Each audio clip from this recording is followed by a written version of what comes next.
When Marine sniper Chris Kyle retired from the Navy in 2009 after serving 4 tours in Iraq, he was officially recognised as one of the deadliest snipers in US military history, with over 160 confirmed kills to his name. He would go on to record his exploits in the best-selling autobiography American Sniper, and well, it was inevitable that a film adaptation would come along sooner or later. What wasn't inevitable though was that it would be directed by a Hollywood legend like Clint Eastwood, star Bradley Cooper in the main role, and turn out to be a compelling, gripping and deeply honest movie about the effects of war on the human psyche. American Sniper was and is one of the best films of its kind ever made, the kind of movie that pulls no punches about the hard, brutal reality of modern warfare, the life or death decisions that have to be made every single day by the men fighting it, and the physical and mental scars that it leaves behind. The story kicks off with Chris Kyle as a young man growing up in Texas. He's a typical country boy for the most part, learning to hunt with his father from a young age and becoming a rodeo cowboy in his later years. But when he catches news footage of a US embassy bombing, he decides that he wants to enlist and serve his country. A pretty basic origin story that's been played out like thousands of others all across America. Anyway, his skills as a sharpshooter mark him out as something a bit special, and he eventually becomes a Navy SEAL. Along the way, he also meets up with a girl and marries her. But before they can make any plans for the future, the 9/11 attacks happen and Chris is shipped off to Iraq to begin his first tour. And well, his first taste of action isn't exactly what he'd hoped for. The film's pretty honest about the kind of tough calls that snipers like him are expected to make in a new kind of war where the enemy could be pretty much anyone. He quickly begins to rack up enemy kills, saving countless American lives in the process, and becomes a bit of a legend amongst his fellow Marines. Unfortunately, his success also attracts the attention of the enemy, who deploy one of their top snipers to hunt him down. The increasingly brutal struggle between the two of them becomes a kind of personal obsession for Chris, and he ends up serving no less than 4 tours in Iraq,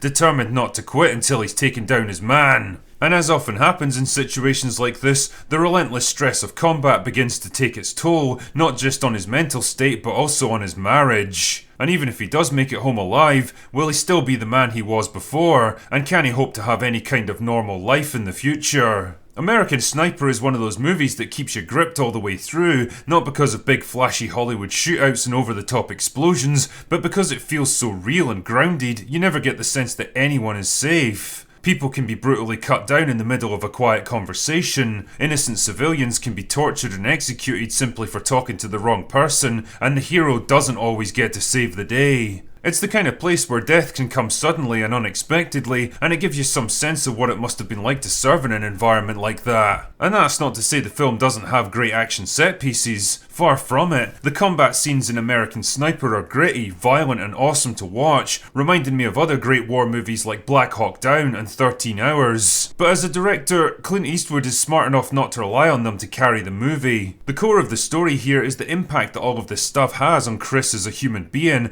and just like with the combat scenes, it takes a grounded and realistic approach in exploring the effects of post-traumatic stress. There's no big melodramatic breakdown or emotional outpouring here. Chris is the kind of guy who keeps his feelings to himself, suffering in silence rather than crying out for help. But when it does come across, it's in the little things, like his obvious distraction during family get-togethers, his visible discomfort at meeting a man whose life he once saved back in Iraq, or his overreaction to a minor incident at a kid's birthday party. And you get the impression that this is how it is for a lot of guys in his position. Guys who don't like to make a fuss, who don't want to be a burden on others, who are frighteningly easy to overlook and forget about. And props to Bradley Cooper for his performance here. He obviously put in the work to prepare physically for the role, bulking up rather than trying to look like a fitness model. And he gives Chris just the right combination of idealistic patriotism and blunt, pragmatic honesty to make him feel believable and sympathetic, which makes the film's epilogue even more of a fucking gut punch. Ultimately, American Sniper is one of those movies that walks a perfect line between paying respect to the men and women who choose to serve their country without glorifying or exploiting the wars that they're called on to fight. It's a film that provides a brilliant insight into the impossible choices soldiers are forced to make under the most difficult conditions, and an honest look at the long-term effects those choices can have on them. And it's a film I'd heartily recommend to anyone who wants an honest, on-the-ground view of a controversial war whose effects we'll be living with for a long time to come.